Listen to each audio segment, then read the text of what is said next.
Ok, muy buenas noches, estimados amigos oyentes de Radio Espacio.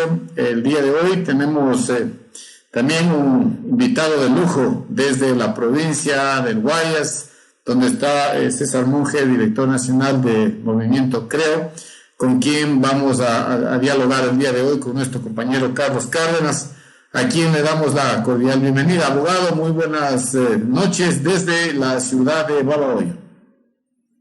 Gracias, licenciado. Buenas noches a todos nuestros radioescuchas que siempre están permitiendo entrar en sus hogares. Con esta importante entrevista el día de hoy, justamente tenemos a César Monge, director nacional del Movimiento Creo. Bienvenido, César. ¿Cómo está? Buenas noches. ¿Cómo le va? Bueno, muy buenas noches. Un abrazo muy grande a ustedes a la distancia y, por supuesto, muchas gracias a Radio Espacio por permitirnos, como su nombre lo indica, este espacio para poder dialogar y conversar. Así que con mucho gusto estamos a las órdenes. Gracias, César. Bienvenido, y también le agradecemos por estar en nuestro medio de comunicación. Justamente, pues, para iniciar ya la entrevista, César, ¿cómo están viendo ustedes el ámbito político nacional primero? Bueno, primero déjame contarte, y creo que antes de la entrevista estamos en los momentos previos, justamente me entraron unas llamadas y ustedes podían escuchar que compartíamos un poco los temas o los detalles políticos con otra actividad que para nosotros ha sido, yo creo que la principal durante los últimos 2-3 meses, que ha sido el poder llegar con ayuda humanitaria en un momento tan difícil como el que hemos estado viviendo. Y en ese sentido hemos estado con Guillermo Lasso enfocados básicamente en trabajar en 3 frentes. El primero, apoyando una iniciativa de la Iglesia Católica que se conoce como el Banco de Alimentos, donde durante los últimos 90 días hemos estado colaborando para poder llevar kits alimenticios a muchas familias necesitadas en el Ecuador, que están tratando de sobrevivir y subsistir en esto que, más allá de una pandemia sanitaria, termina siendo una pandemia económica. Luego distribuyendo bonos humanitarios hoy por hoy a 10.000 familias en 24 provincias del país. Con todo el equipo y la estructura territorial de Creo se levantó una información, un listado recorriendo los diferentes cantones y parroquias, identificando familias que no recibieran ningún bono o ayuda de nadie, que tuvieran serios problemas en quedarse en casa, porque cuando tienes hambre y no tienes que merendar o que desayunar, quedarse en casa es difícil. Así que hemos estado ayudando a esas familias para fines de que puedan quedarse en casa, al menos teniendo cómo comer, que yo creo que es fundamental. Y luego la tercera iniciativa en la cual hemos estado enfocados, más allá de la política, durante estos últimos meses, ha sido esta iniciativa liderada por Guillermo Lasso, que se conoce como Salvar Vidas, que arrancó con un fondo de $5 millones y que hoy, gracias a esa gestión de Guillermo, ha podido recibir donaciones de ciudadanos, de empresarios, para básicamente duplicar ese fondo semilla que inicialmente fue donado por Guillermo. Hoy vamos seguramente a llegar este mes a los $10 millones, y cada centavo de esos recursos han sido destinados a comprar insumos médicos, respiradores, monitores cardíacos, ventiladores, equipos de protección, para poder, como su nombre lo indica, salvar la vida de mucha gente en el Ecuador, llegando directamente, sin intermediarios, sin sobreprecios, a los médicos, a los doctores que están en los centros de salud A, B y C, en los hospitales básicos, en los hospitales del Seguro Social, y en una cantidad de cantones muy importantes. Yo creo que esta semana en curso terminaremos los 221 cantones del Ecuador, habiendo llegado a, digamos, cientos de hospitales, lo cual ha sido para nosotros muy importante. Así que hemos estado muy enfocados en aquello, te soy sincero, porque sin duda la política tuvo un segundo plano a la realidad de la supervivencia de muchos ecuatorianos. Pero claro, estamos a 90 días de inscribir candidatos. Parece mentira, pero el tiempo vuela.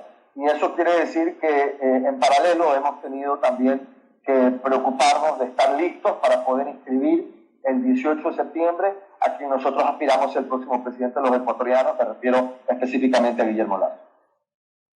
Bien, César, dentro de esto, ¿a ustedes ha permitido factor de solidaridad humana, se podría decir, que están realizando, pues, llegar a los rincones de todo el país? Justamente ahora que ustedes han podido vivir directamente la realidad nacional, ¿qué es lo que se está viendo? ¿Cuáles son las faltas y qué es las necesidades básicas que tiene la gente? Y justamente eso me gustaría que usted nos pueda ampliar un poco el tema sobre esta situación. Mira, hace 3 meses exactamente, en un medio de comunicación colega de ustedes, yo dije una frase que causó cierta polémica. Y lo entiendo, porque hace 3 meses, cuando recién empezaba la pandemia, había mucho temor, como todavía existe, al tema del coronavirus. Entonces, cuando yo mencioné públicamente que la verdadera pandemia no era el coronavirus, sino la falta de dinero en el bolsillo para poder alimentarse, y que la pandemia más grave era la pandemia económica que estaba poniendo en riesgo la supervivencia de algunas familias, y muchas familias en el Ecuador.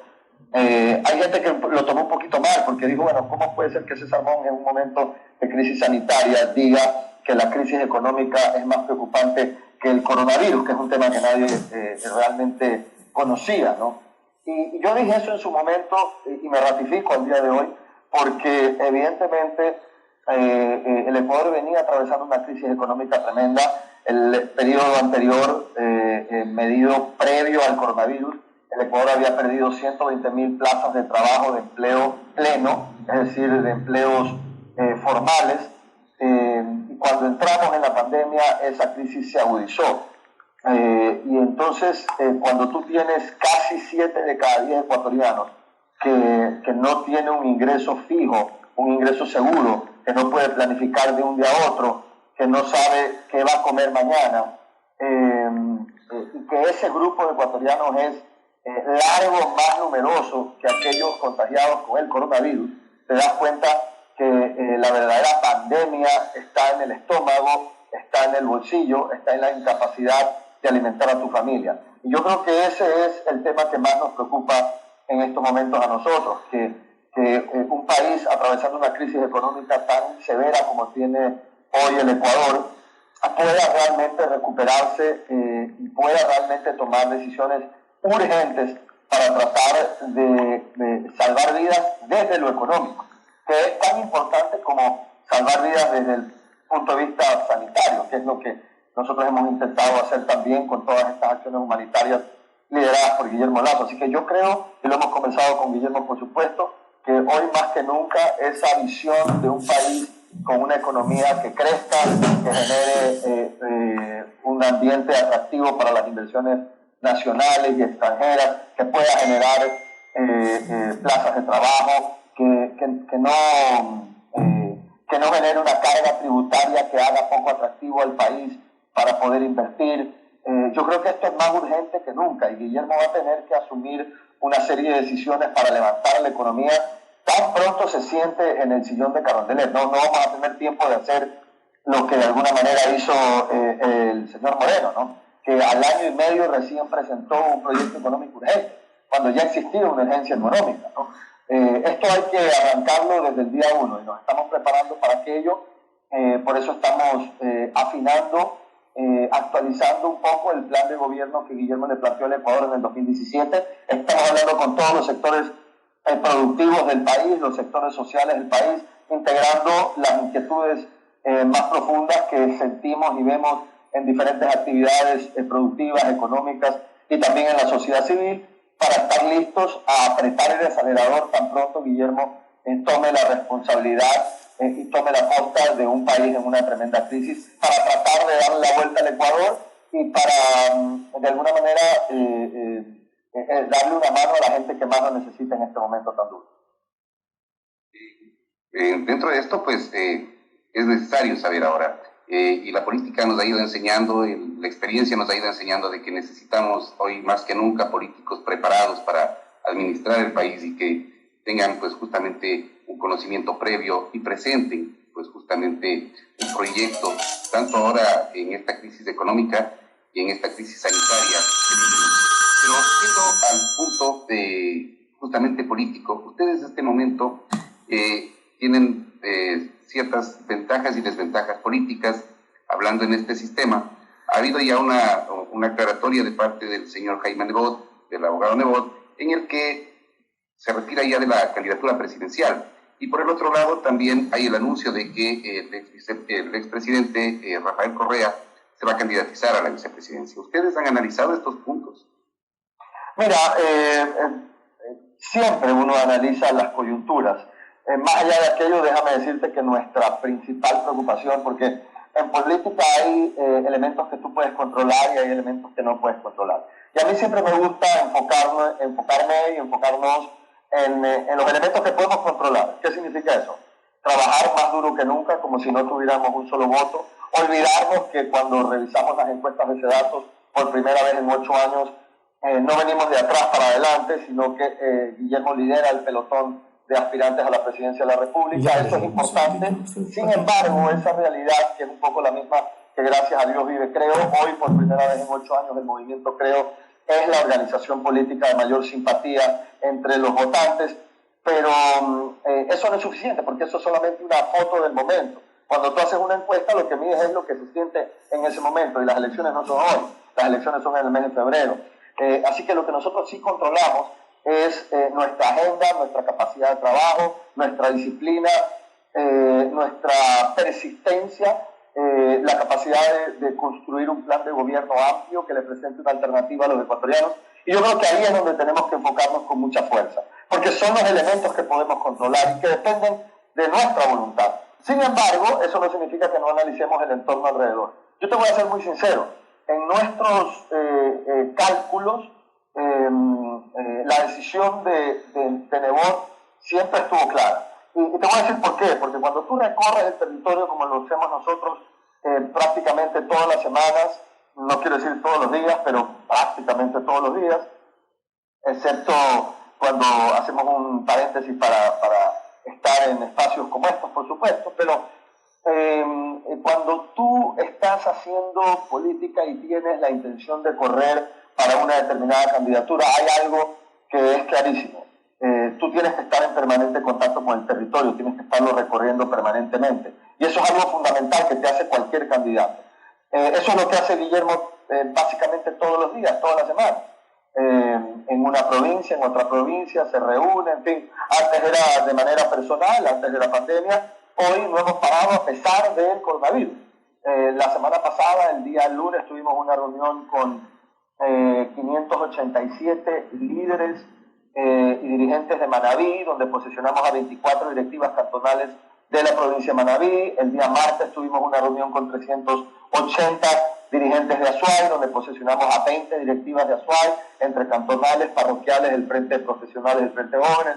El día miércoles de la semana pasada, Guillermo se reunió con 1000 estudiantes del sistema universitario de Tungurahua, y así sucesivamente. Yo a Nebot, te digo francamente, no lo veía haciendo eso, no lo veía en el territorio recorriendo como lo hace alguien que pretende realmente ser candidato. Por ende, más allá de que nosotros siempre lo poníamos en las encuestas de medición, de intención de voto, teníamos claro que él no iba a ser candidato a la presidencia de la República, por lo que te menciono, porque Nebot es un tipo con mucha experiencia y él sabe lo que hay que hacer para ser candidato. Y si no lo estaba haciendo, quiere decir que su decisión estaba tomada hace mucho tiempo. Quizás no lo quería decir, pero estaba claro que estaba tomada. En el caso de Correa, nosotros también lo estamos poniendo a Correa en los sondeos de opinión. Y yo te voy a decir francamente, ¿no? A mí en lo personal me gustaría que esté en la papeleta. Y te voy a decir por qué. Porque a la gente que habla mucho, ¿no? A la gente que, como decimos en la esquina del barrio, blofea mucho, ¿no? Como en el póker. No sé si te ha pasado que hay gente que cuando se sienta a jugar póker en una mesa, a mí no me gustan mucho las cartas, pero lo he visto en películas, ¿no? Hay gente que le encanta hablar y hablar y hablar y hablar y hablar. Y al final del día lo que tiene en la mano es humo, ¿no? ¿Verdad? Es un poco lo que es Correa, ¿no? Correa en esta pandemia se ha pasado, habla y habla y habla y habla, y con todo lo que se robaron esos secuaces, y esa banda delincuencial llamada Alianza País, Estos no han donado, pero ni una sola mascarilla, con todos los millones de dólares que tenía. Entonces, a mí me gustaría verlo en papeleta, te digo francamente, para ganar en la cancha y demostrar lo que hoy vemos en las encuestas. Que si hoy fueran las elecciones, el señor Correa probablemente no pasaría ni siquiera la segunda vuelta, porque la gente desprecia hoy por hoy la corrupción. Y si algo representa Correa y Alianza País, es la corrupción que hemos visto en este país durante los últimos 13 años. Así que, lamentablemente, el problema de esto que a mí me gustaría es que este señor está escondido en un ático en Bélgica y tendría que venir al Ecuador a dar la cara si quisiera ser candidato. Yo no creo que él tiene la personalidad ni los pantalones para venir y darle la cara a la justicia, porque si no ya lo hubiera hecho. Y anda diciendo que lo persiguen y todas estas cosas, pero la realidad es que el que nada debe, nada teme, y si él quisiera venir, pudiera venir. Yo creo que al final del día, más allá de que a mí me gustaría verlo en la papeleta para ganar en la cancha, yo no creo que él va a terminar siendo candidato, porque además seguramente la justicia lo va a sentenciar por sus delitos previo a la elección, pero él tendrá que poner algún candidato y yo no creo que ningún candidato correísta realmente tendrá mayor posibilidad de ganar esta elección. Y si pasan a la segunda vuelta, pues les volveremos a ganar como ya les ganamos en el 2017, donde a diferencia de ahora, ellos controlaban absolutamente todo. Controlaban la Fiscalía, la Contraloría, el CNE, ustedes lo vieron, ¿no? Arremetían contra los medios de comunicación que no decían lo que ellos querían, etcétera, etcétera, etcétera. Hoy ellos ya no tienen ese poder que tenían antes, así que sería interesante verlos competir como siempre competimos los que no usábamos dinero ni de la FARC ni de ODE. César, bien hemos sido claros en cuál es la postura política en relación a estos temas importantes que están pasando dentro del país. Justamente la perspectiva política de ustedes se encamina a potenciar lo que es la reactivación productiva dentro del país. Nosotros tenemos que ir primero deslinkando ciertas cosas que se escuchan a diario y nosotros como medios de comunicación y como comunicadores sociales estamos también en contacto diario con la gente. Se ha dicho que creo que cogobierna con Lenín Moreno dentro de este gobierno como tal. ¿Qué tan cierto es? Pues usted puede aclararle a la ciudadanía como tal. Mira, yo creo que hay que ser muy claro en esto.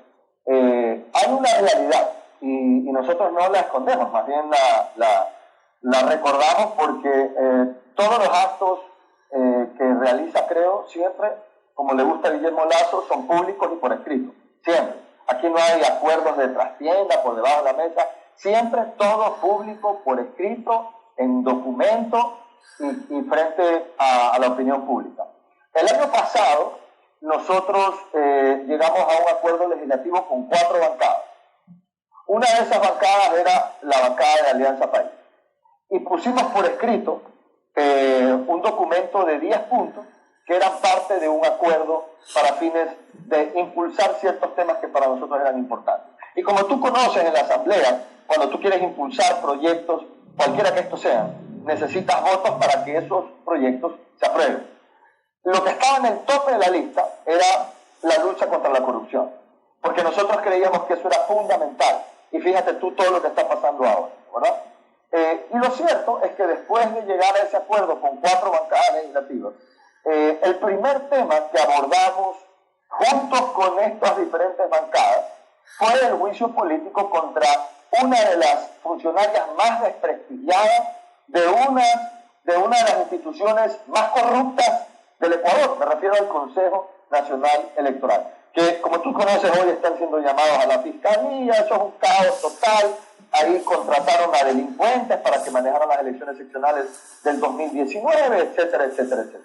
Y lamentablemente, en ese primer acto, en esa primera acción, que estaba como uno de los puntos de ese acuerdo entre 4 bancadas, lo cierto es que la supuesta cirugía mayor de la corrupción del gobierno del señor Moreno y el señor Sonel-Holzner, resulta que, como dicen en el campo, y ustedes me disculparán la expresión, echaron el culo al monte. ¿Qué quiere esto decir? Que cuando vino el momento de la verdad para censurar a esta pésima funcionaria rechazada, según las encuestas, por casi el 90% de la población, resulta que los votos de este gobierno estuvieron para salvar a esta señora, salvarla a juicio político. Es más, ya hoy se conoce, por ejemplo, que para fines de salvar su cabeza, la señora Tamaín estaba regalando partidos políticos, entre otras personas, al chofer del señor Daniel Mendoza, que hoy es un ex asambleísta con grillete, ¿no? A cambio de votos para salvarla a ella del juicio político y de la censura. Entonces, cuando esto ocurrió, se terminó el acuerdo político. ¿Por qué?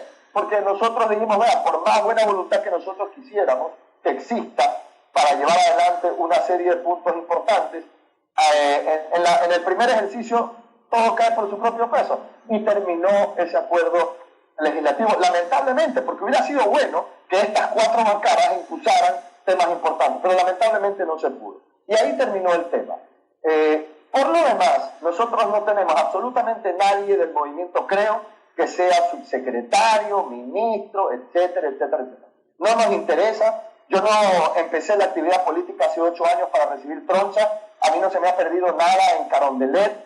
Yo no necesito ningún cargo público como presidente de Creo. Y si mi familia quiere trabajar, tiene que salir a buscar un trabajo y no andarle pidiendo a un gobierno como este que nos dé carguitos aquí y allá. Así que nosotros no hemos gobernado con este gobierno que lamentablemente ha fracasado, pero sí intentamos llevar adelante una acción legislativa para combatir la corrupción que lamentablemente no se pudo cristalizar por las propias acciones de este gobierno, lamentablemente. Es importante entender y que las cosas se vayan clarificando.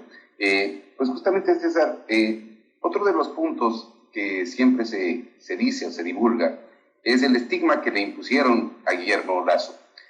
Justamente dentro de esto, el banquero.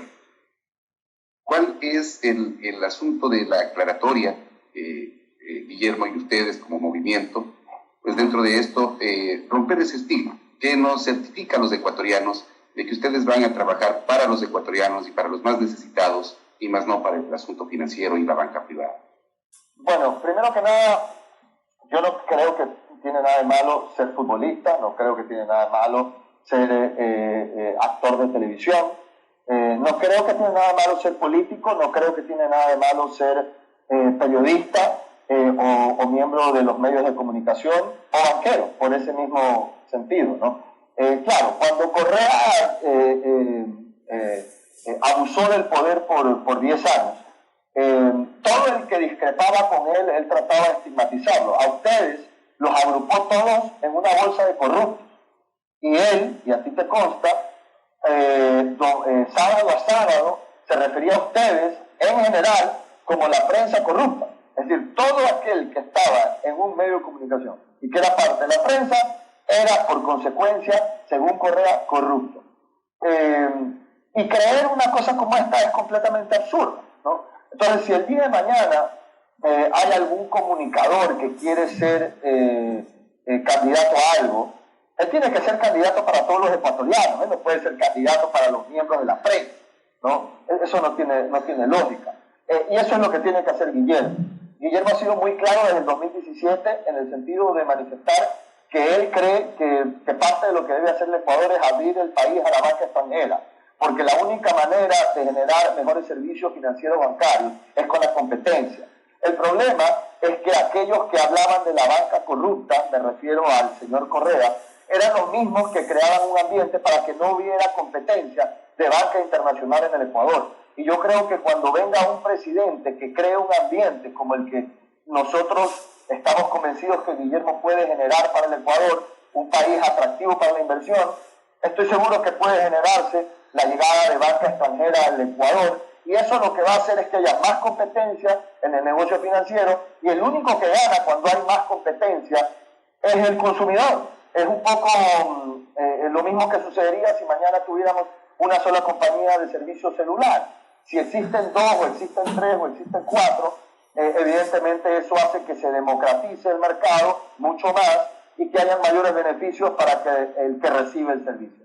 Así que esa es la visión. Por lo demás, yo creo que aquellas personas que hacen un buen trabajo en la prensa, que son buenos deportistas, que son buenos abogados, que son buenos banqueros y que realizan su actividad lícitamente y que tienen éxito, no tienen por qué tener vergüenza de que alguien que nunca hizo nada, como el señor Correa, Es decir, el señor Correa no fue ni un deportista connotado, ni un connotado miembro de la prensa, ni tampoco fue un connotado académico. Más bien la Universidad Politécnica del Litoral le puede decir por qué él dejó de ser profesor en esa institución de mucho prestigio. Es decir, este señor nunca fue nada. Y llegó al Ecuador y lo que hizo en 10 años era asaltar el país. Entonces, lamentablemente, este señor manejaba un grupo de medios de comunicación incautados, que hoy están prácticamente todos quebrados, para meterle estas ideas a los ecuatorianos y tratar de engañar a la gente y confundir. Pero todo cae por su propio peso tarde o temprano. Porque fíjese usted toda esta campaña brutal que le hicieron a Guillermo Lasso, que él era malo, era chueco, era incorrecto, etcétera, etcétera. El señor Guillermo Lasso camina libre por el Ecuador y este delincuente de Correa está escondido en Bélgica y está aquí con una orden de prisión por su fechoría. Entonces, vea, la vida y Dios tarde o temprano se encargan de aquellas personas que actúan incorrectamente. Y eso es lo que está pasando hoy. La vida se está encargando de poner las cosas en orden. Dentro de esta proyección, y entendemos en la reactivación económica, que ustedes como tienen esta experticia, César, ¿cuál sería pues la reactivación económica que tenemos inicial, con créditos que estamos manejando ahora de 22, 26% en una moneda externa como es el dólar? Realmente es imposible. Como empresario, prácticamente es imposible desarrollarse o activar esta situación. Usted nos ha dado ya una solución que sería pues traer la banca externa al Ecuador. Justamente dentro de este proceso como tal, sería uno de los compromisos, usted que está muy cercano a Guillermo, sería uno de los compromisos bajar esas tasas de interés. Mira, las condiciones de mercado generalmente se modifican o se alteran cuando existe mayor competencia. En cualquier rubro. Tú busca algún sector y te darás cuenta que eso es lo que sucede. Cuando existe mayor oferta, siempre el que gana es el consumidor. Y esto ha sido histórico, ¿no? Por eso a veces esta realidad que yo estoy mencionando a veces juega en contra. Por ejemplo, si tú mañana tienes 3.000 proveedores de camarón en el mundo, va a llegar un momento que la lucha de mercado hace que los precios estén tan bajos que hayan productores y exportadores camaroneros que no puedan resistir porque sencillamente los precios están tan bajos y que en ocasiones los costos de producción exceden los ingresos. Pero esos son casos extremos. La competencia, la libre competencia siempre ayuda a que en un mercado, al haber mayor oferta y mayor competencia entre los oferentes, haga que el consumidor sea quien se beneficie finalmente.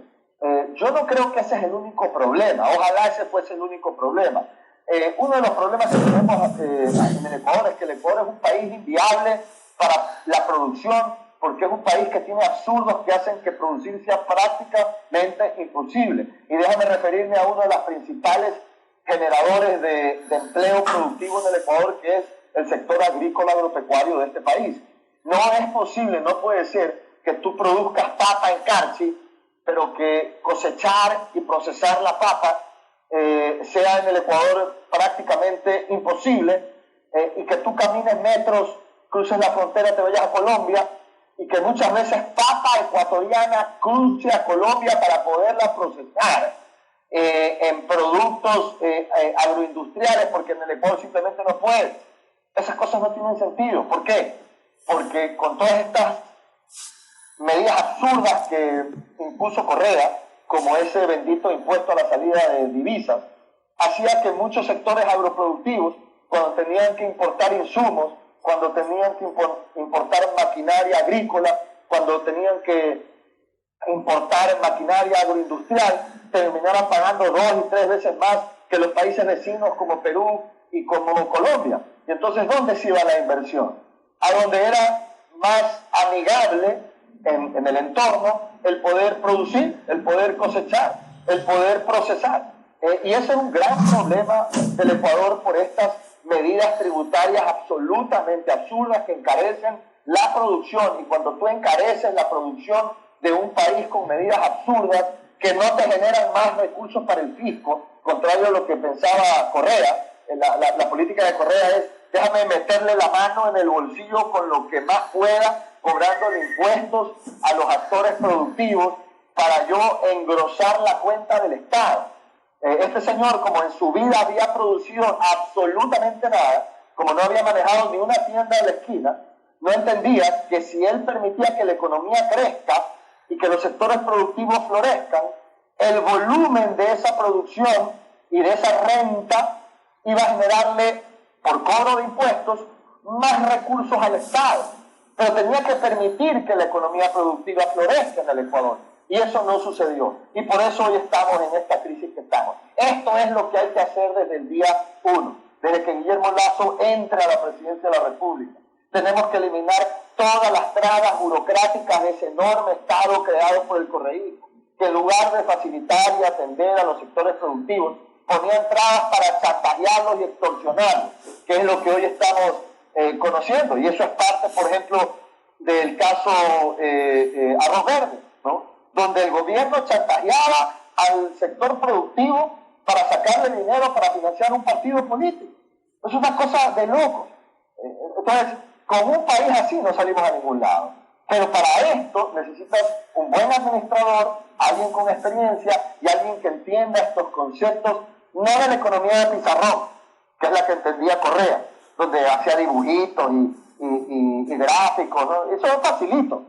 Yo soy economista, yo estudié economía en una universidad del exterior, yo también tengo una maestría, pero a diferencia de Correa, yo me he forjado en la tierra, en el campo. Mi actividad ha sido la agroproductiva, la real, donde tú tienes que fajarte, donde no tienes que cómo pagarle muchas veces a tus empleados porque estás quebrando, donde te caes y tienes que volverte a levantar. De eso no entienden estos señores nunca. Y viendo las elecciones que tenemos por delante, necesitamos gente con experiencia, que la hoja de vida te diga que si esta persona te está prometiendo algo, lo haya hecho alguna vez y que tenga experiencia. Canas, es importantísimo. La juventud no es mala, pero cuando vas a asumir la administración de un país y algo tan complejo, si no tienes experiencia habiendo sido exitoso en lo fundamental que es el crecimiento económico, el crecimiento de la riqueza, la generación de empleo, y nunca lo has hecho, ¿qué garantía tenemos los ecuatorianos de que cuando te sientas en Carondelet lo vayas a poder hacer si nunca lo hiciste? Eso es lo que le pasó a Correa y eso es lo que le pasó a Moreno, cuya experticia era contar cachos y cuentos. Pero esto no es de cuentos, esto es una realidad. La gente se muere de hambre. Y si no tenemos un gobierno liderado con una experiencia de un buen administrador que haya generado esto que estamos hablando aquí, mi querido amigo, vamos al despeñadero. Nosotros tenemos que salir adelante. El Ecuador sí tiene salida, pero con estas condiciones fundamentales. Entendemos y lo vemos en forma clara la predisposición que hay. Los objetivos de gobernabilidad y de gobernanza en el Ecuador, ¿cómo ustedes los ven? Obviamente entendemos de que el sistema burocrático nos impide. A los sectores productivos, realmente, por ejemplo, microempresas, MIPYMES, mediana empresa y la empresa como tal. ¿Qué es lo que ustedes van a repotenciar en esto? Aparte solamente del factor crediticio como tal, de que se mejore y se bajen los intereses. Pero ¿cuál es la repotenciación que ustedes le darían? Todos los candidatos a gobierno, a presidentes, etcétera, siempre hablan de la repotenciación agrícola. Siempre hablan de que tenemos que dejar solamente la política petrolera y justamente volver a la agroproducción como tal. Aquí en la provincia de Los Ríos, donde yo vivo, César, justamente hay una preocupación. Tenemos grandes extensiones de banano, de cacao, etcétera, pero la industrialización es casi cero. El valor agregado al producto no existe. ¿Cómo piensan ustedes repotenciar este sistema, que realmente es el que va a ayudar a la reactivación económica como tal? Mira, el valor agregado no existe como debería existir por una sencilla razón. Porque si tú te pones a hacer valor agregado, no tienes a quién venderle, hermano. No tienes a quién venderle porque el Ecuador sigue siendo un país muy caro. Montar una empresa de valor agregado agroproductivo en el Ecuador te cuesta mucho más de lo que le cuesta a cualquier empresario centroamericano. o empresario colombiano, o empresario peruano. Esa es la realidad, pues tienes que pagar una serie de impuestos para muchas veces importar los elementos necesarios para montar esa actividad. Entonces, y además porque andas tú a Perú y a Colombia, y no estoy hablando en otros países del primer mundo, y pregunta cuánto tiempo te toma montar una empresa, legalmente, formalmente, y la cantidad de trabas que existen en este país. Y luego toda la andanada de permisos y pasos burocráticos que ahogan al que quiere emprender. Y entonces, esa es la realidad. No es que la gente del Ecuador es vaga, que no tiene capacidad, o que aquí no tenemos chispa para competir con otros países del mundo. Aquí hay demasiados ejemplos en este país de cómo el Ecuador, siendo un país pequeño, puede competir en las grandes ligas. El mejor ejemplo de esto es el sector bananero que tú mencionas, o el sector camaronero, compitiendo en grandes ligas. Ahora, claro, el problema es que pasar de producto primario a producto de valor agregado representa un problema por estos elementos que yo estoy mencionando. Entonces, volvemos a lo anterior. ¿Qué necesitamos? Necesitamos un Ecuador que fomente el emprendimiento, que haga sencillo que aquellos que quieren arriesgar, porque meterte a ser empresario, hermano, es un riesgo del carajo. Lo que pasa es que aquí Correa por 10 años nos metió en la cabeza que el empresario es el cupo, es el malo. No, que él, como él nunca pudo construir nada y nunca pudo generar nada, quería venderle la idea que lo que pasa es que todos esos que habían tenido el éxito que él no había tenido eran malos, los malos de la película. Esto es una cosa de loco. En Perú tú prendes la televisión y ves propaganda del gobierno felicitando a los empresarios, al pequeño, al mediano, al que emprende. Aquí tuviste un tarado por 10 años que lo único que hacía sábado a sábado era denostar al empresario, al que arriesgaba, al que emprendía. ¿Cómo vas a construir un país así? Lamentablemente, cuando tú pones en el gobierno a alguien que desborda sus resentimientos sociales o sus resentimientos de vida en políticas públicas, está fregado. Así que yo creo que el Ecuador necesita generar el ambiente para que sea el Ecuador un país más amigable para la agroindustrialización de un recurso natural como es el campo, que el Ecuador es un país privilegiado, pero sin una visión clara de futuro, esa oportunidad se queda solamente ahí, lamentablemente.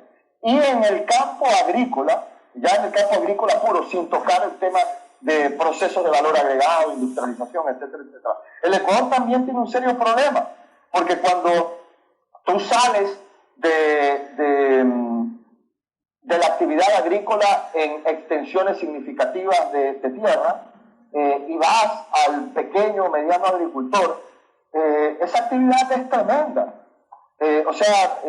Las nuevas generaciones, y tú sabes que lo que voy a decir es cierto, las nuevas generaciones, la gente joven, los millennials, no quieren saber nada del campo, hermano.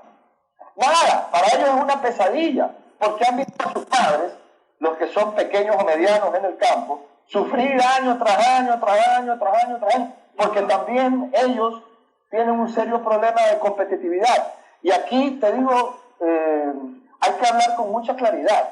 La actividad agrícola agropecuaria en el mundo, Europa, Estados Unidos, China, es subsidiada todo el tiempo, hermano. Todo el tiempo. Siempre. Anda tú, mira la industria vinícola del Valle de Napa en California. Yo he visitado ese sector. Todo es subsidiado, hermano. Absolutamente todo. Anda a ver la industria vinícola en Europa. Es exactamente lo mismo. La industria de la papa en los Estados Unidos. Full subsidio del Estado. La industria de las naranjas en la Florida. Es lo mismo. Y siempre es así, porque son industrias claves para el desarrollo de un país, porque garantizan la alimentación de la población y garantizan plazas de trabajo también. Entonces, ¿qué es lo que propone Guillermo? Créditos al 1%, a 10 años plazo, que básicamente, no le demos la vuelta, básicamente es una estrategia para capitalizar al sector agrícola. No le puedes tú decir a un agricultor, te voy a regalar. Eso no le puedes decir, ¿no? Y hoy por hoy es pecado utilizar la palabra subsidio. Pero dejémonos de cosas. El emprender una política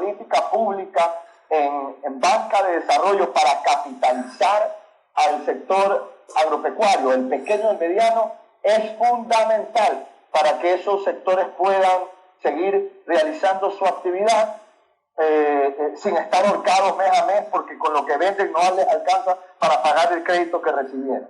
Hay que capitalizar al sector agrícola como lo hace todo el mundo. No hay que tener vergüenza de esto. No hay que tener vergüenza. Más bien el Ecuador es uno de los pocos países que compiten en desventaja a nivel mundial. Uno de los pocos. Y esa es la realidad. Hay que ponernos al mismo nivel. César, justamente dentro de esto, la conversación que hemos mantenido, muy amena de paso, el asunto veo que se centraliza en producir en el Ecuador en una moneda dolarizada. Es uno de los problemas bastante serios que tiene la economía, y usted como economista con mucha más razón nos va a entender. ¿Qué van a hacer ustedes en el caso de llegar al gobierno? ¿Qué van a hacer ustedes con esta situación?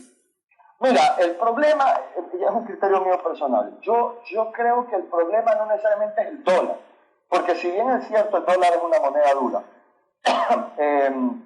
y cuando esa moneda está apreciada, puede generarte ciertos problemas de competitividad, pero yo estoy convencido que el problema no es el dólar. El problema no es el dólar, el problema es no poder organizar y estructurar un país donde aproveches tus potencialidades y no crear un entorno donde la estabilidad de la moneda te permita sumar fortalezas para poder tener un crecimiento económico. El problema es que aquí hemos pensado equivocadamente que la dolarización es un sistema económico y no lo es. Aquí hemos tenido una moneda dura sin un sistema de planificación económica. Y eso genera los problemas que tenemos hoy en el Ecuador. Pero, hermano, mira tú lo que pasa con Panamá. Panamá encontró, y yo sé que la gente va a decir, sí, pero ahí lavaban dinero, y un paraíso fiscal, todo lo que quieras. Pero Panamá, con dólar, encontró nichos donde generar industrias de servicio y con un sistema económico determinado, más allá de los vicios que conocemos sucedieron, encontrar cómo generar crecimiento económico. En el Ecuador eso no deja de ser cierto con las enormes diferencias, evidentemente, que existen con este país. Es decir, el Ecuador tiene que tener claro dónde están sus fortalezas, pero crear un sistema económico de promoción para el desarrollo de emprendimientos, de negocios, de inversiones, que junto a la estabilidad de una moneda dura generen un entorno de competitividad para el Ecuador. Pero si solo tiramos el dólar ahí en la mesa y todo lo demás es un descalabro, entonces lo que tienes con el dólar es una camisa de fuerza para algunas actividades productivas, que es lo que hoy está sucediendo en el Ecuador. Pero la culpa no es del dólar, hermano.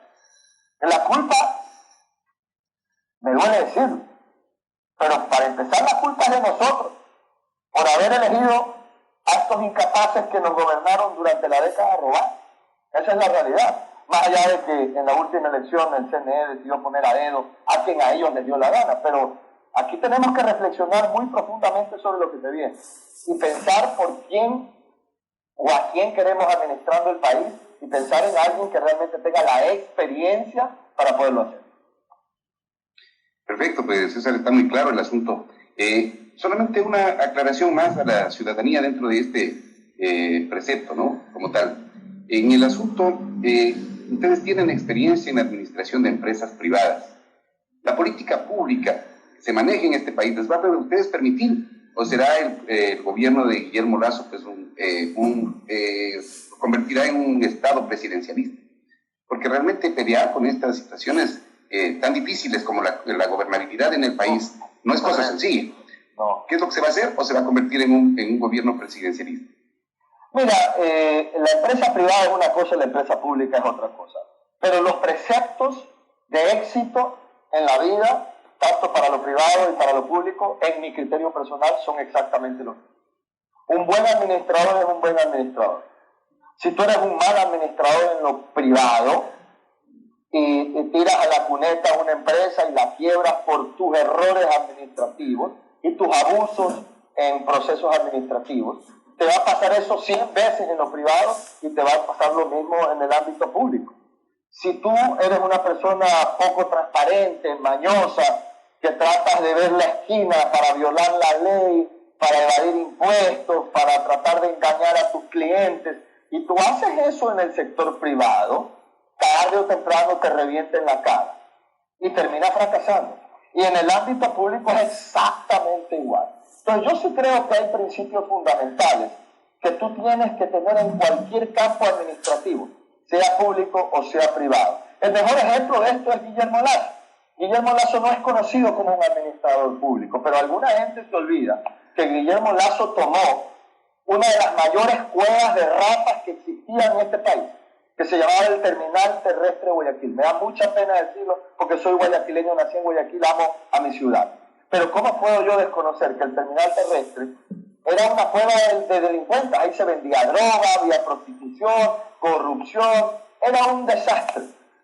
Era un terminal terrestre que daba asco y que no atendía bien a nadie. Y cuando el alcalde de Guayaquil, el ex alcalde de Guayaquil, Jaime Nebot, decidió entregarle o pedirle a Guillermo Lasso que liderara un proceso de cambio en el terminal terrestre de Guayaquil para convertirlo en lo que hoy es el terminal terrestre más moderno de América Latina. Eso que era administración pública liderada por Guillermo Lasso, ese proyecto de administración pública liderada por Guillermo Lasso, fue un tremendo éxito. Y ahí está. Todos los días los guayaquileños pasamos por el terminal terrestre o vamos a recoger a alguien, a un pana, a un amigo, a un pariente, a un colaborador. Entramos, vamos al patio de comidas y vemos lo que es eso. Ahí está. Los preceptos de buena administración en el ámbito público aplicados por alguien que viene del ámbito privado. Así que eso es lo que aspiramos que se genere en el Ecuador, que con esos preceptos fundamentales, ese ejemplo más grande que existe y maravilloso, que es el terminal terrestre de Guayaquil, se pueda replicar en diferentes ámbitos de la actividad de la administración pública. Carlos, no sé si me están escuchando. Sí, damos paso, César, a Estudio Central. Pues justamente tienen ahí algunas preguntas para usted. Seguro, por lo pronto conmigo le agradezco por estar en nuestro medio de comunicación. Damos paso a Estudio Central. Adelante. Gracias, Carlos. Muchas gracias, gracias a César. Bueno, hablemos un poquito, estimado César, sobre lo que es la campaña. Usted lo dijo hace un instante, están ya, las elecciones se vienen, las inscripciones de candidatos, estamos aproximadamente a 90 días. ¿Cómo están ustedes en el tema de la selección del equipo que estará junto al candidato Lasso?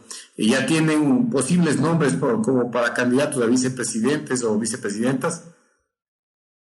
Bueno, mira, nosotros fuimos quizás una de las muy pocas organizaciones políticas que no estábamos de acuerdo con que se dilate el proceso de las elecciones o se pospongan 30 días, 60 días o lo que sea el proceso electoral. No estábamos de acuerdo. Y no estábamos de acuerdo porque creemos que el Ecuador debe dar urgentemente una señal de cambio.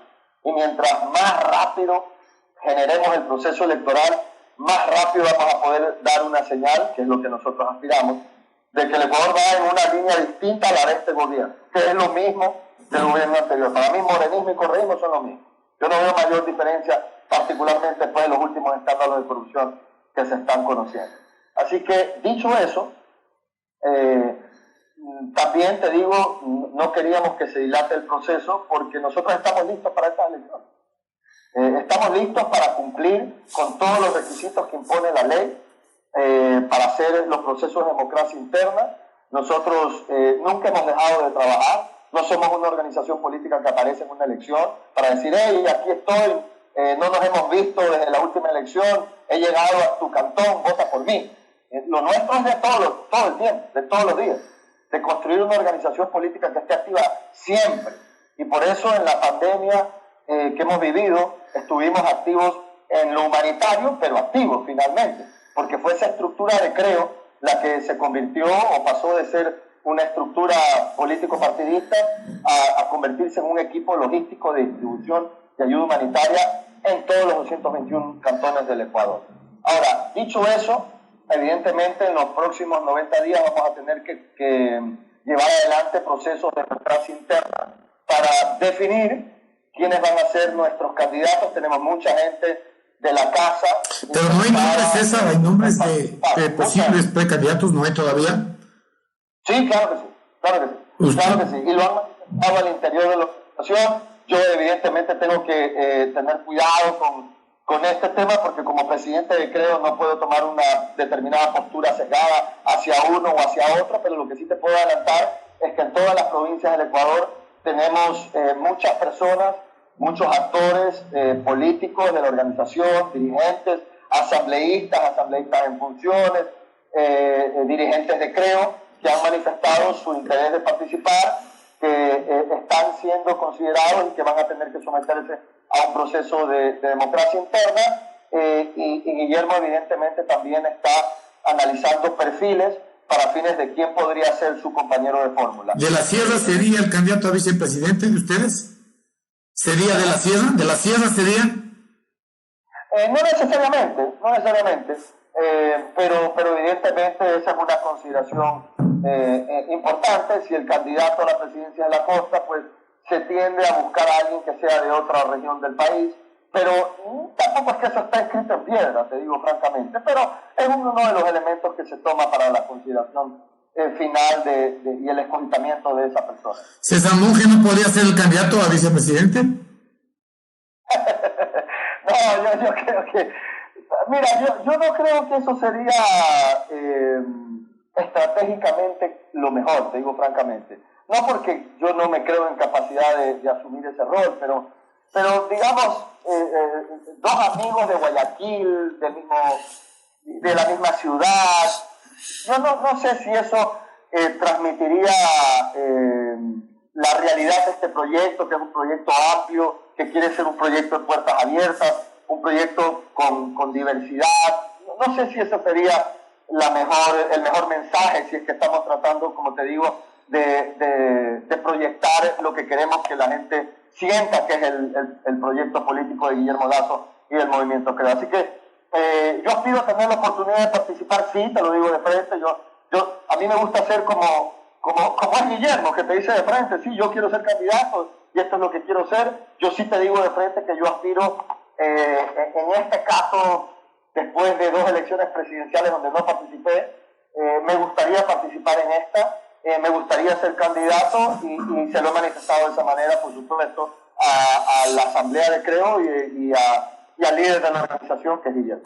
Ustedes han dicho que no estuvieron de acuerdo en que se pospongan las elecciones. ¿Qué le parece el último escándalo que acaba de reventar en el país, que es la proposición de vocal, parece que es Pazmiño, a Carrasco, sobre posponer las elecciones para que la justicia tenga tiempo de sentenciar al expresidente?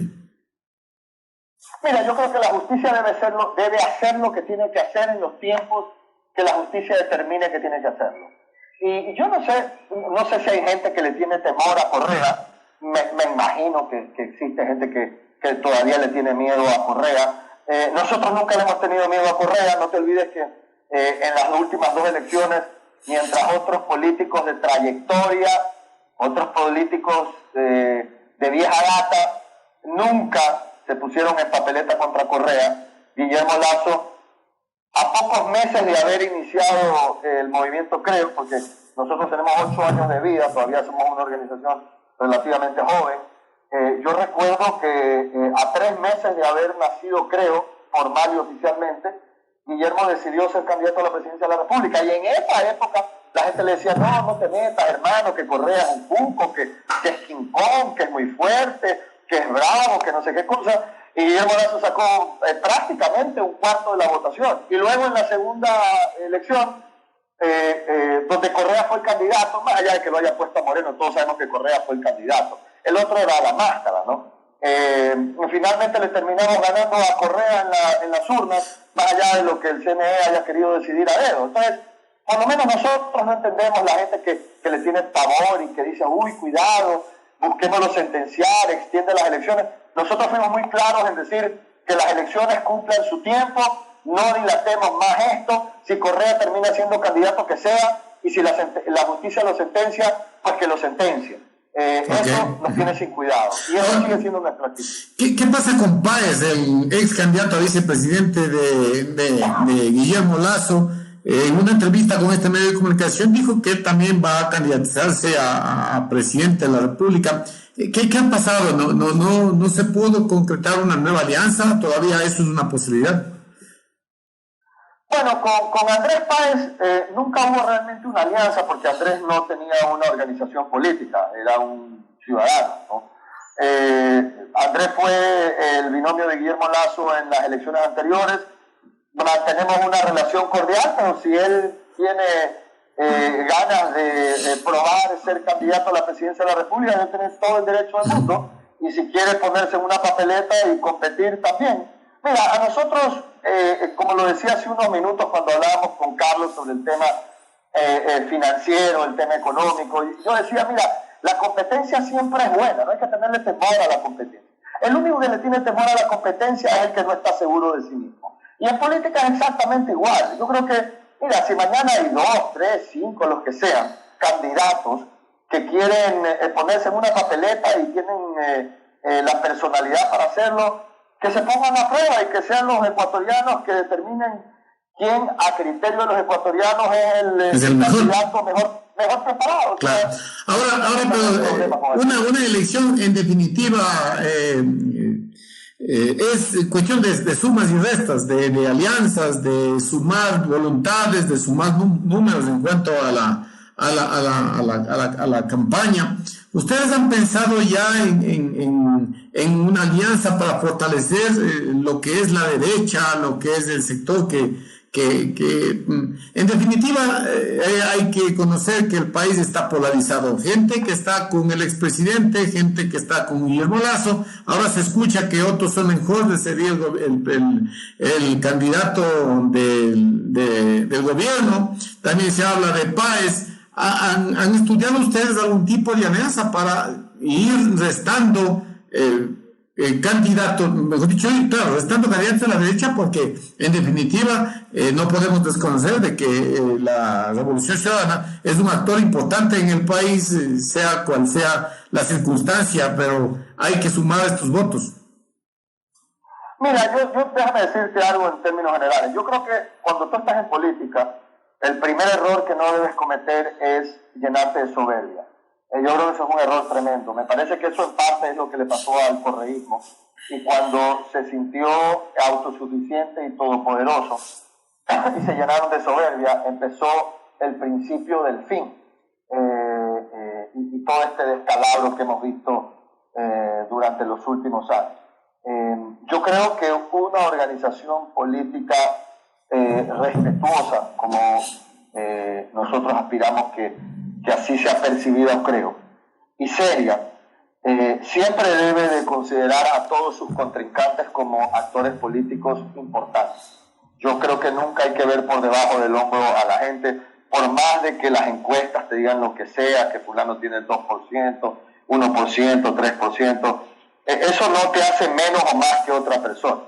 Simplemente hace que en ese momento cierto candidato, como puede ser Guillermo Lasso, esté primero en las encuestas porque la gente cree que él podría ser el mejor presidente, pero eso no significa que como persona Guillermo Lasso sea más que otra persona que tenga el 1%. Al final todos tenemos la misma sangre en las venas.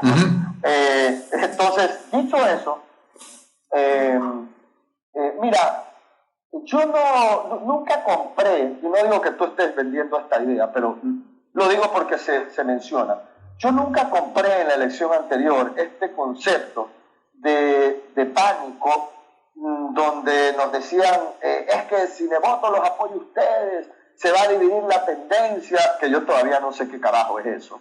No lo entiendo, te digo francamente, porque a veces yo veo partidos políticos que supuestamente son de oposición o que son de una línea, actuando de una manera tal que uno ya no entiende a qué principios están obedeciendo. Pero más allá de eso, que puede ser debatido por horas, yo nunca compré la idea de o nos unimos o esto se va a fragmentar y entonces el correísmo va a ganar en primera vuelta. Y te hablo de la época donde Correa manejaba absolutamente todo en este país, medios de comunicación, con dinero de la mafia organizada, el Consejo Nacional Electoral, todo, ¿no? Y en esa época el Partido Social Cristiano decidió participar y la puso a Cynthia Viteri de candidata. Y Guillermo Lasso fue candidato. Y hubieron también otros candidatos, porque habían como 9 candidatos a la presidencia de la República en la elección anterior.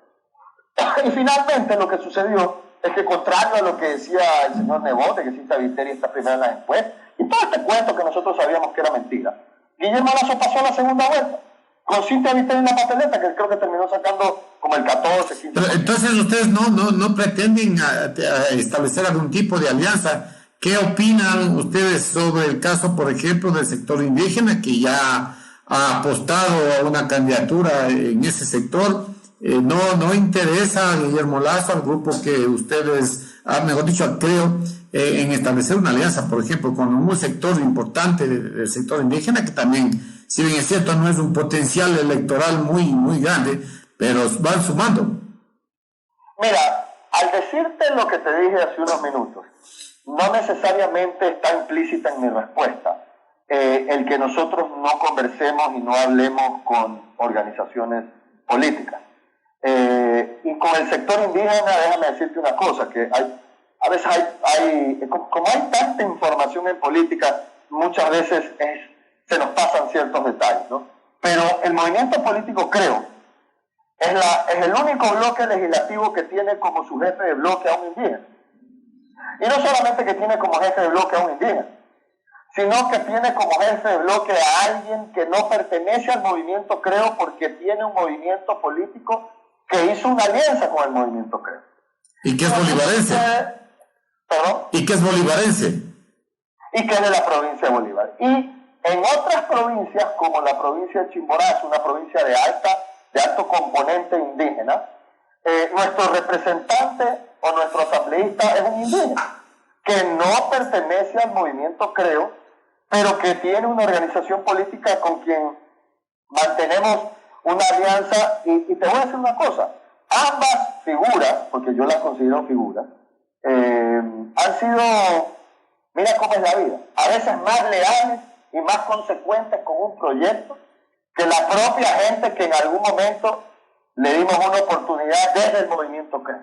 Así es la vida, hermano. Entonces, para nosotros el componente indígena es fundamental. Pero déjame decirte algo que creo que es más importante. Mira, la fuerza política en el Ecuador, y esto hay mucha gente que al no tener la información desmenuzada no tiene por qué saberlo, gente que nos está escuchando en este momento, pero la fuerza política en el Ecuador no está necesariamente en las organizaciones políticas nacionales, ¿no? Pero tú puedes coger una encuesta nacional y medir, y claro, Creo sale primero porque la mayoría de la gente conoce de Creo, ¿no? Y lo compara con otros movimientos que también conocen. Pero en el Ecuador, el 94% de todas las organizaciones políticas legalmente registradas y constituidas en el Ecuador son no movimientos nacionales, son movimientos provinciales, cantonales y parroquiales. Ahí es el grueso de las organizaciones políticas. Si se quiere, al estar ahí el volumen, tú podrías argumentar que ahí está la verdadera fuerza política del Ecuador. Lo que pasa es que son fuerzas localizadas en diferentes territorios, ¿no, verdad? Pero todas juntas, de alguna manera, representan una fuerza muy especial. El próximo, esta semana puntualmente, vamos a tener una reunión con 54 movimientos y organizaciones políticas, y con Guillermo, por supuesto, con quien hemos venido en silencio, porque hay cosas que mejor es hacerlas no necesariamente con tanta pompa y tanta fiesta, pero hemos venido conversando con muchas organizaciones políticas. Y ahora vamos a tener una reunión telemática, por supuesto, porque en este momento de pandemia es difícil, con los presidentes de 54 organizaciones políticas, con quienes pretendemos construir un plan de gobierno con una visión desde lo profundo, desde la base, porque ellos son actores políticos que conocen sus territorios. Entonces, queremos generar un proceso de aquí en adelante con todas estas organizaciones y movimientos políticos para poder tener un plan de gobierno amplio con diferentes visiones y sí, no lo voy a negar, con el apoyo de ellos a la candidatura de Guillermo, lo cual estamos en proceso de conversar y como todo en la vida, pasito a pasito, suavecito. Pero al final del día, yo creo que ahí está la verdadera fuerza política del Ecuador, no en estos nombres tradicionales, rimbombantes, que muchas veces no tienen ni estructura en la mayoría de los territorios, que se lo dice alguien que recorre el país. Es la verdad. César, esta entrevista estaba pautada para 30 minutos, sin embargo, estamos ya a 1 hora. Yo creo que ha valido la pena, es importante tener una persona de su calibre, un dirigente político tan trascendente, y por eso quiero agradecerle, decirle que estamos muy interesados en seguir escuchando las propuestas, ver cómo avanza la campaña, estar pendientes de lo que ya está a la puerta de la esquina, a la vuelta de la esquina, y esto es importante. Para concluir esta entrevista, insistiendo en agradecimiento a Carlos, al abogado Carlos Cárdenas, por habernos permitido concertar esta entrevista, dejarle sus palabras finales, estimado César, y comprometerle para seguir dialogando, y ojalá un momentito, ¿por qué no poder dialogar con el candidato, con Guillermo Lasso, para escuchar ya de boca de las propuestas? Le comento, César, que el día de mañana ya estará esta entrevista saliendo a través de los medios digitales, YouTube, estamos por Facebook Live, y nuestra radio Espacio, es una radio de cobertura regional, estamos en Guayas, en Los Ríos, en Bolívar, en Manabí, en El Oro, y podemos contar con esta difusión muy importante. Le dejo sus cortísimas palabras finales, César, muchas gracias por habernos concedido esta entrevista. Mira, solamente primero mandarles un abrazo y gracias a Dios los veo con buena salud, es lo más importante, ojalá que ustedes y sus familias se mantengan de esa manera, porque con tantos amigos que hemos perdido en esta época, realmente uno no quiere ya escuchar más ciudadanos que hayan caído por este momento tan duro, número uno. Número dos, dado que salimos también a la provincia de Bolívar, decirle a la provincia de Bolívar que vamos a estar esta semana recorriendo todos los cantones de la provincia de Bolívar y vamos a llevar ayuda humanitaria, gracias a la iniciativa Salvar Vidas de Guillermo Lasso, a todos los cantones de la provincia de Bolívar, así que le agradecemos al equipo de Creo de la provincia de Bolívar que nos van a acompañar a recorrer todo el territorio para cumplir con esto que nos ha pedido Guillermo. Y luego agradecerles a ustedes, realmente a veces los políticos se olvidan de lo importante que es tener la oportunidad de hablar en un medio de comunicación, y yo se los agradezco de corazón porque esto es fundamental para el proceso que nosotros estamos llevando adelante, y tratar de que la gente nos escuche creo que es probablemente uno de los elementos fundamentales en este proceso que aspiramos que nos lleve a nosotros a poder iniciar un proceso de cambio en el Ecuador. Así que un abrazo muy grande a todos los amigos que escuchan Radio Espacio y por supuesto un agradecimiento enorme a ustedes también. Ok, Carlos, en las palabras finales. César, pues queriéndole realmente agradecer por habernos dado su tiempo, que ha sido muy valioso y nos hemos extendido, pero ha valido la pena realmente. Gracias a usted y esperamos verlo nuevamente en nuestro medio de comunicación. Gracias a usted. Un abrazo grande. Muchas gracias a ustedes, amigos. Nos vamos a un corte comercial y enseguida estamos ya para retomar nuestro noticiero. Muy buenas noches a todos.